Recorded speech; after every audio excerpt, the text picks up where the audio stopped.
वफाकी वज़ीर कानून आज़म नज़ीर तारड़ ने कहा कि PTI हुकूमत ने दहशतगर्दों को वापस मुल्क में आबाद किया। कौमी असम्बली का इजलास स्पीकर सरदार अयाज सादिक की ज़ेर-ए-सदारत हुआ, जिसमें जमाल रईसानी की जानिब से तवज्जो दिलाओ नोटिस पर बात करते हुए वफाकी वज़ीर कानून ने कहा कि बलूचिस्तान हुकूमत नौशकी वाक़े में मुलविस दहशतगर्दों को सजा देने के लिए इकदाम कर रही है। कश्मीर में सिंध पुलिस अमन अमान की सूरत हाल बरकरार रखने के लिए काम कर रही है। वफाकी हुकूमत इन दोनों इलाकों के मसाइल के हल के लिए हर मुमकिन ताउन फराहम करेगी। वफाकी वज़ीर कानून का कहना था कि 4 दहाइयों से पाकिस्तान दहशतगर्दों के निशाने पर है। PTI हुकूमत ने दहशतगर्दों को वापस मुल्क में आबाद किया।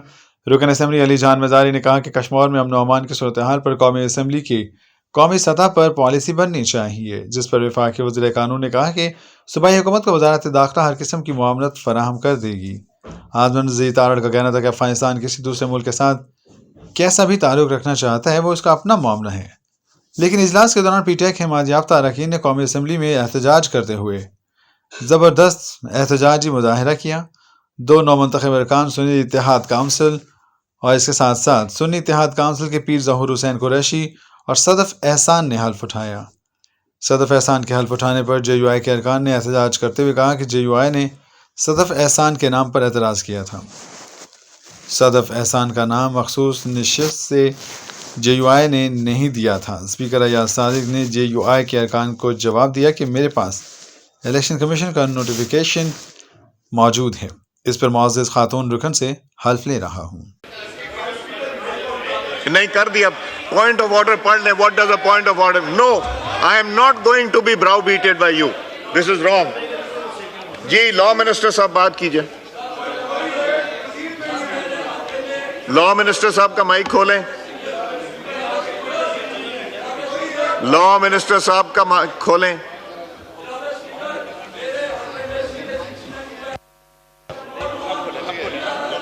बहुत शुक्रिया जनाब स्पीकर। मुझे तो हैरत इस बात की है कि कानून पढ़ाया कहाँ से जा रहा है। जो हाल कानून का आयल के उस तरफ से किया जा रहा है और पार्लिमानी रवायात का वो सबके सामने है। यही वो बात है जो कि इनको गवारा नहीं है। इस बात को ये सुनने को तैयार नहीं है। शायद तरबियत ऐसी है जनाब स्पीकर।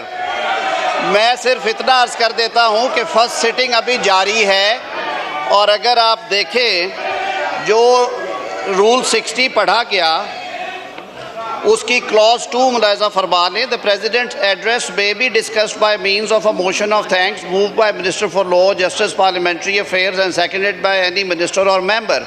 और पहले में है at the first sitting of the assembly held after the president's address a minister shall lay a copy of the address on the table. तो सर सिटिंग भी जारी है, इजलास प्रोरोग होने नहीं जा रहा और उसमें डिस्कशन के लिए ये मामला चलता रहता है। ये पहली दफ़ा नहीं इस ऐवान में प्रेसिडेंशियल एड्रेस हुआ। जॉइंट सिटिंग में हमने देखा है कि एजेंडे के ऊपर ये आइटम रहती है और इस पर जो मुअज़्ज़ज़ ऐवान के अरकान हैं वो इजहार ख्याल करते रहते हैं। ये कोई ऐसी कानून से या आइन से रूगर्दानी नहीं है कि जिसकी वजह से आप ले कर देंगे तो फिर एजेंडे पे आ जाएगा। यही अर्ज़ किया है कि वो आ रहा है। मैंने तो सिर्फ ये तवज्जो मबजूल करवाई थी कि अगर मुल्क के आइनी सरबराह के खिताब के दौरान जिस तरह के रवैये का मुज़ाहरा किया गया वो ज़रूर तकलीफ़ दे और शर्मनाक है। वो शर्मनाक है। उस पर नूर आलम साहब on a point of order. Noor Alam साहब जी, नूर आपको मिल गया पॉइंट ऑफ ऑर्डर। जी नूर आलम साहब। जनाब स्पीकर, जो गैर कानूनी काम होना था वो तो आपने कर दिया। एक पार्टी की वो हमारी मेंबर नहीं है और आपने उसको हल्फ दे दिया। मुझे ये हैरानी हो रही है, इलेक्शन कमीशन को भी मौलाना फजलुर रहमान साहब ने जो जमीयत उलमा इस्लाम के हेड हैं उन्होंने बाकायदा खत में लिखा कि आप ये मेंबर हमारी नहीं है और आपने उसको हेल्प लेने दिया। ये बहुत अफसोस की बात है।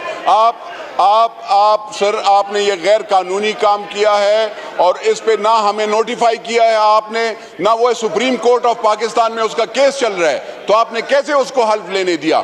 यहाँ पे एक ऑफिस में बैठकर ये बीबी जो है बैठ जाती है। लेजिस्लेशन का काम है कि हमें बता देती कि ये अगर ऐसे कोई लेटर आया है तो पार्टी ने हमने तो बाकायदा डी नोटिफिकेशन का लेटर भी इनको दिया था सर। तो फिर कैसे उस बीबी को आपने हल्फ लेने दिया? ये हैरानकुनी की बात है सर। हमारी पार्टी की तरफ से वो नहीं है सर, आपने हमारी पार्टी की तरफ से उसको वो किया है, उस पे हम एहतजाज करते हैं सर। दूसरी बात यह है सर कि अगर ऐसे ही हाल आप चलाएंगे सर, हम भी कोरम पॉइंट आउट करते हैं कि क्योंकि यहाँ पे कोरम बराबर नहीं होता। आप ठीक है, अक्सर कोरम जाति- हैज बीन उस वक्त पॉइंटेड हमने वो आउट, किया था। काउंट भी मेड।